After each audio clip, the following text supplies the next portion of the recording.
Welcome to the Conversations That Matter podcast. I'm your host, John Harris, and we've had Judd Saul on the program before to talk about his mission in Nigeria called Equipping the Persecuted. You know them because we've talked about how they build orphanages and supply persecuted Christians who are under attack from Boko Haram, Muslim terrorist organization. They give them food and supplies and walkie-talkies and training to help them minimize this threat. And frankly, it is shocking to me still sometimes when I think about how we focus on other countries and, well, Israel, for example. I understand Israel is very influential and we should be concerned about what's happening there. But we do have a genocide happening that you never hear about. And Nigeria is probably one of the hottest spots, if not the hottest spot, for anti-Christian persecution. So I wanted to give you all an update today. We have with us Judd here to talk about it. Welcome back, Judd. Appreciate you coming on.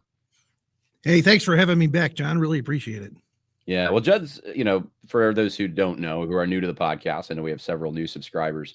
Judd's been a longtime friend. We've worked together on a number of things, including the Enemies Within the Church project. And this is just your latest project. I have to say, Judd, I think this is probably where you've shined the most as far as, getting traction for, what you're doing. And you seem very motivated about it. And frankly, I don't quite understand how you can go to Nigeria as often as you do, but you obviously believe in this. How many times do you go a year? On average, about 4 times a year. And that, what do you have to go to, like Heathrow and do a long layover? I mean, it's got to be grueling. It's when you include all the layovers and everything start to finish, it's about a 25-hour journey every time we go, because we have to go from one place to another, layover, and then go to another connection, then another connection into Nigeria.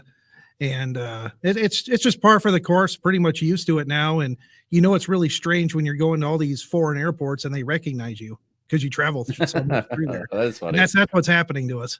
Well, you might stand out in Nigeria. I'm just saying. I don't know. Kind of stick out like a sore thumb. They call me Babamba Baturi, which is big white man. Big white man. Oh, man. And you want me to come with you? I don't know. You feel like I'm going to have like a bad nickname. I don't know what it would be, but sometimes people go to Africa for missions and like short-term missions trips, and you find out later. And I'm not saying this is necessarily all wrong, by the way, but they got to see Victoria Falls, and they went to the beautiful parts of South Africa, and which I would love to go to. I was actually just watching a documentary the other day on South Africa, and my goodness, how beautiful a country is that. But you're not going to an area where, I mean, that's not even an option. This is really, no. It's a plain, as I understand it, kind of like the Midwest, right? It's kind of like, what do people do? It's farming and stuff. There's farming, there's mining. Those are pretty much the main driving economic forces in Nigeria, is mining and farming. And next to that is terrorism, kidnapping, and extortion. Right. So it's a war zone. Yes. I saw a map the other day that southern Nigeria has high literacy rates. Northern Nigeria has horrible literacy rates. And it literally follows the Muslim Christian divide there. Correct. And you can attribute that to the radical Muslim takeover of the North. It was not like that. I mean, it was majority Christian at one point, but as they took over, they ban education. They don't like the girls educated. In fact, Boko Haram essentially meaning is, we don't like Western education. That's the translation, like that's the translation. It's anti-Western education and influence. So they want to keep people somewhat ignorant, I suppose, and under the thumb of Islam.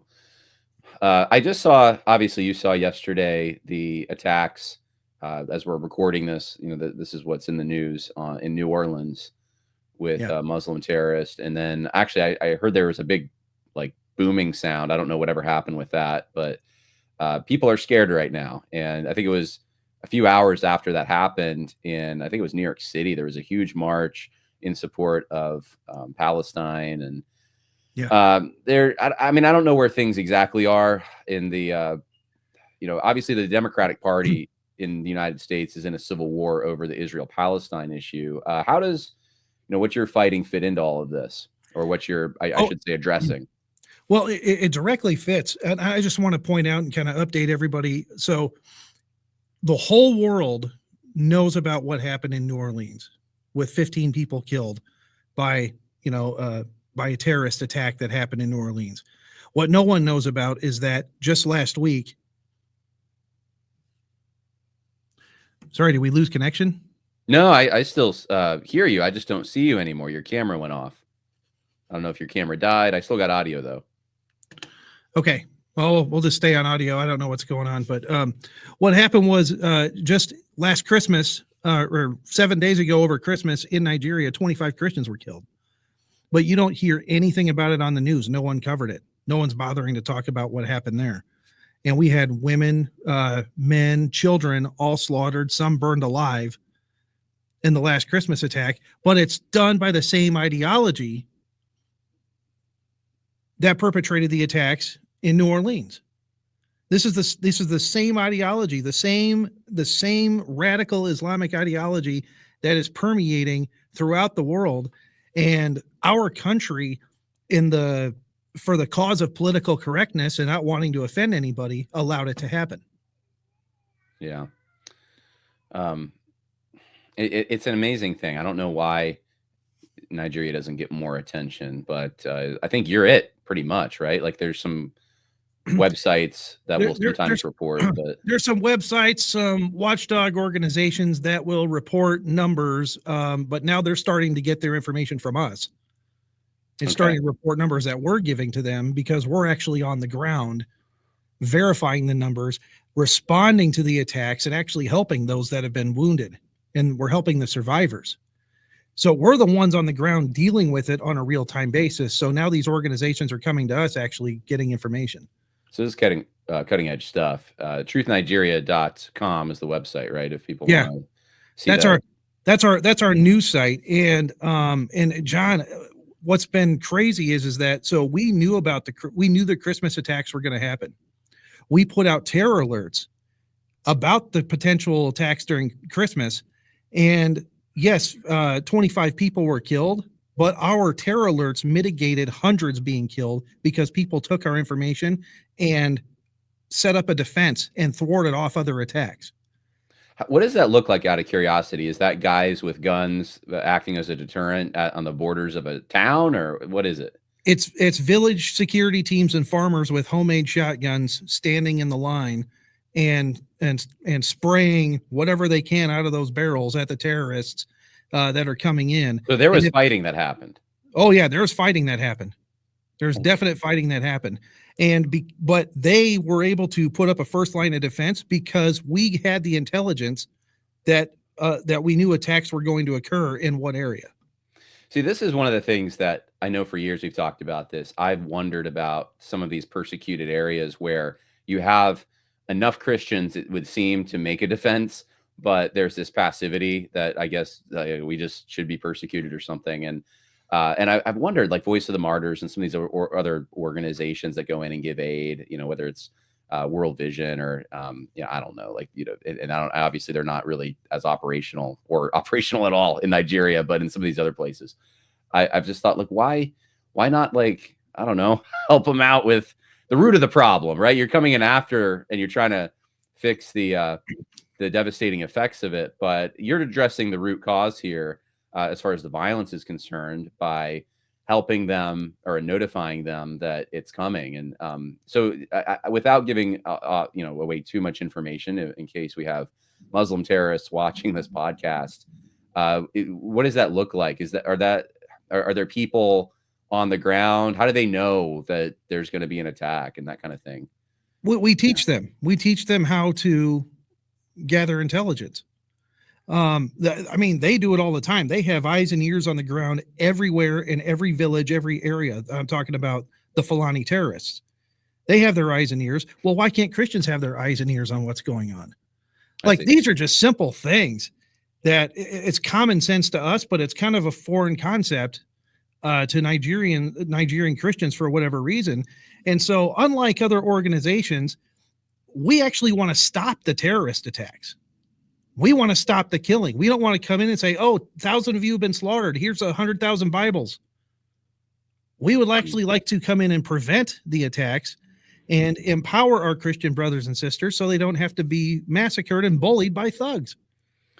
What are the needs right now? Do you need like security experts from the United States to come in? Do you just need money? Do you like what kind We of we resources? need we have the plan in place. We have the people in place. We just need more finances to execute our plan.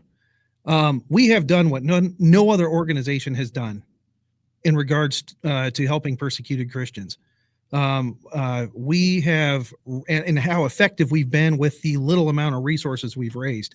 So we need resources. We need funds to execute our plans to take this to the next level.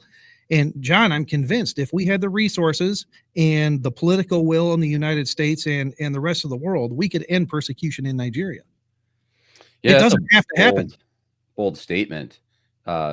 Yeah, I've wondered that about other places too. Like, well, It doesn't have to happen. it doesn't, right? Why does this continue? Isn't there a deterrent? Um, so you had said when you reached out that I think it was the topic of this attitude of persecution grows the church. You wanted to address that, so I'll let you talk about that. Okay, so I think there's a big misconception of a naivety, especially in American Christianity, where they say, oh, persecution just explodes the church. It grows the church. It spreads it far and wide. That does not happen when it comes to Islam. You do not see an explosion of Christianity in the Middle East, which was all once Christian. Syria, Iraq, Lebanon, these were all majority Christian countries that have been taken over by Islam, and the Christians are a tiny minority living in slavery under Islam. Christianity did not explode with persecution in regards to Islam. So anybody that's out there saying, oh, Christianity explodes under persecution, not when it comes to Islam, it doesn't. And there's a big naivety when that happens. And then we go back and I'm seeing all these former videos of Russell Moore promoting, having Southern Baptists promote building mosques. Yeah. And we're going back and seeing all these naive, stupid Christians saying, we need to help build mosques and come alongside our Muslim brothers and sisters and promote the religion in our communities. This is insanity and it's stupid and it does not work. Yeah, I actually got an email last night from someone who left Brent Leatherwood's church. I think it was like 5 years ago over this issue. And Brent Leatherwood, I guess, was pretty, adamant that, and really, they wouldn't frame it as promoting Islam, but promoting religious pluralism. They would think, I guess they would say religious freedom or liberty. We need to be in support of in the case of the ERLC, filing briefs that would pave the way or help alleviate local government concerns over mosques being built and that kind of thing. And yeah, John, it is absolutely insane that these people even have positions in leadership in the Southern Baptist Convention. Just for even having that attitude, they need to be tarred and feathered because it is anti-ethical to the scriptures. Nowhere in the Bible does it say, let's be pluralistic with other religions and promote other religions. Yeah. No. What are Christians supposed to do? We're supposed to smash Baal idols. We're not supposed to build them next to our churches. So the question, I guess, I mean, this is getting outside the scope, perhaps, of the, I don't know, maybe it's not of the mission here in Nigeria, but, like, where do you draw lines? There's some religions, there's some false religions, we'll say, out there that are peaceful they're not going to go blow up your church. They don't have terrorists. And we can probably categorize those as less of a threat on a physical level, at least to, they're not going to threaten the life of my daughter. They're not going to, right. Unless she walks into their temple or, whatever religious building, they're not going to be a big, huge threat. But there's other religions that are very much, very aggressive, very violent. And I've wondered this before. I've never gotten a straight answer on it. Like, okay, so where do you draw the line on what you allow in your society? If it's, a cannibalistic religion or a religion that, promotes murder and things that everyone knows even go against the laws of the land, like, how does that fall under religious freedom? Do we accommodate that? And Islam seems to me like the most, at least this form of Islam, this more like fundamentalist form of Islam, seems like the greatest threat in a way, on that religious level, because there's so many of them. They're coming in in all kinds of places because of not the Biden administration and administrations Right. before Well, that. well, well. Let's. I'll answer this real easy. Okay, Islam is not just a religion; it is a military form of government. It is a political form of government. Islam wraps in the military, their politics, their religion, all wrapped under one system. Hmm. Okay, so they have their own laws. They have Sharia law. All right. So when you implement Sharia law, which is the foundation, it's their foundation of law, it is incompatible with Western civilization. Sharia law is incompatible with the United States of America, our Constitution, our Bill of Rights. Hmm. Okay. So they want to implement a law system, not just a religious law system. They are implementing their law as their government law, which trumps everything else. So when you're saying let's be compatible with Islam, Islam is a political, a religious, and military religion all wrapped into one. Yeah. So it is completely incompatible with our civilization, how we do things, and that is where it draws the line. And Islam believes that there will be no peace unless everybody's under Sharia law.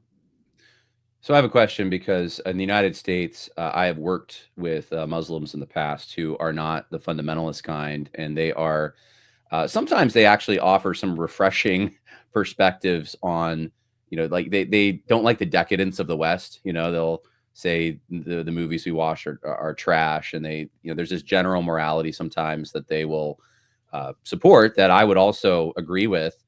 And oh, you're back, and I don't know. It came back on. you need a new camera. I don't know. So, uh, anyway, all that to say, in Nigeria, because in the West, this is a common thing, right? Like you meet Muslims who are somewhat well respected in the community, and they would never go into a building and blow themselves up or anything like that. But in Nigeria, it's not a Western country. Did those Muslims even exist to try to like defend their religion and say, well, don't look at those crazy people over there. Look at us. We're the examples. Or is it just all people who support terrorism? What we're seeing is we see those types look the other way. Hmm. A lot of them, we see them look the other direction when the radicals are doing the terror. And in many cases, a lot of the politicians make excuses for them. And then they have also controlled the narrative as far as like when we see international reporting on what's going on. Like I said, the mainstream media says Christians are being killed because of climate change. Mm-hmm. They're being killed because, it's farmer herder clashes. It's this and this. When Islam gets in, the first thing they do is they go in and they control the speech. They control what people can and cannot say. Hmm. And it's the moderates that have allowed them to do that. And they look the other way when the attacks occur. They'll come out and say, yeah, this is a tragic thing. What happened? This is terrible. But if you look at what just happened now, I don't know if you've seen this, John, but Mm-hmm. the mosque that the terrorists in New Orleans attended issued a statement telling their people not to talk to the media or the FBI.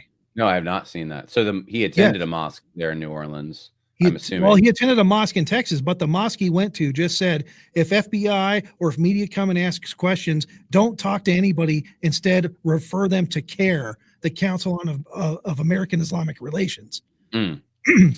Yeah. So that's what happens. Like in Nigeria, a major attack happens. Oh, this is tragic. This is terrible. We don't like what's going on. Yet, these are the same people.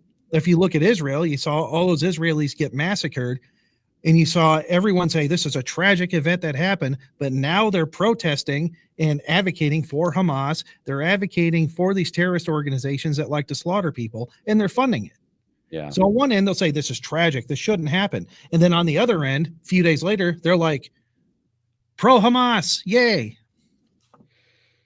So let's go back to the terrorism for a second that happened over Christmas. And you said that there were a number of villages that warded off these attacks. Yeah. Do you have any firm numbers on any of this? I mean, I know you're somewhat connected. You probably don't know everything, but how many villages were able to ward off attacks versus how many got attacked successfully by?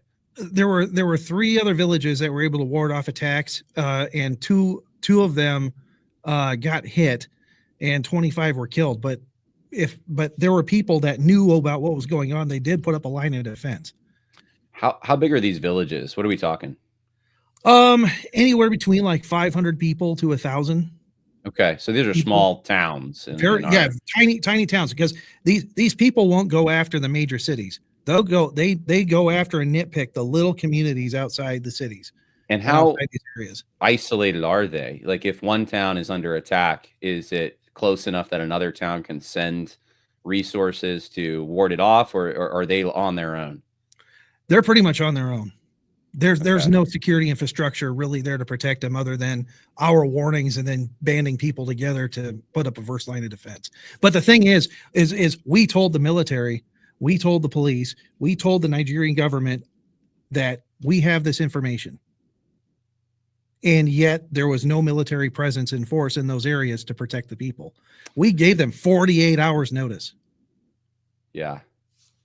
And this is going to maybe surprise some people in the United States, but I think we have to start thinking about these things now, just in case, because situations change very fast. You don't know what's coming up next. And we have relied on the government, at least in our country, to do the work of protecting us. But if there ever comes a time, and I'm not just saying from Islam, but whatever threat might be out there, where the government is not willing to do that or not able to do that, Christians who are under that kind of persecution have to make some decisions. And we might as well start forming in-group preferences for ourselves now. What I mean by that is we might as well, the love that the New Testament talks about we should have for one another, we should just be practicing that in general. And I think that would include protection, right? And because we don't want each other getting killed. Like, that's I think it's obvious, but I know this is surprising for many Christians. We just haven't had to think this way. And looking to Nigeria, we see Christians who their survival depends on this. Well, and just, we have to also just look at it mathematically. Okay. Nigeria is a very poor country in terms of standards to the rest of the world. They have on average maybe 2 police officers to protect 10,000 people. Oh, that is all right. different. So per capita, that's the security force. They have two security personnel for every 10,000 people. Man.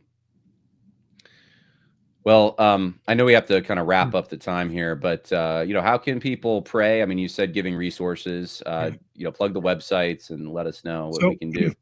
So if you guys want to partner with an organization that actually helps persecuted Christians and works to prevent attacks against our brothers and sisters, go to equippingthepersecuted.org and partner with us today. We're looking for monthly supporters. Also, just speak about the issue to your Bible studies, your churches, your pastors. Let them know about the persecution that's going on in Nigeria. And I'll just reiterate this fact again. 90% of all Christian persecution deaths worldwide have occurred in Nigeria over the last 5 years. On average, 17 Christians are killed per day. No one talks about it. The mainstream media doesn't talk about it. Christian media wants me to pay them to talk about it, but they don't even talk about the problem. So talk about the problem, pray for our persecuted Christian brothers and sisters, and then take action by donating to equippingthepersecuted.org. Yeah, well, that's great, Judd. Thank you so much for sharing that with us. God bless you. God bless Equipping the Persecuted, and we'll talk to you later. Happy New Year. Yep. Appreciate it. Bye now.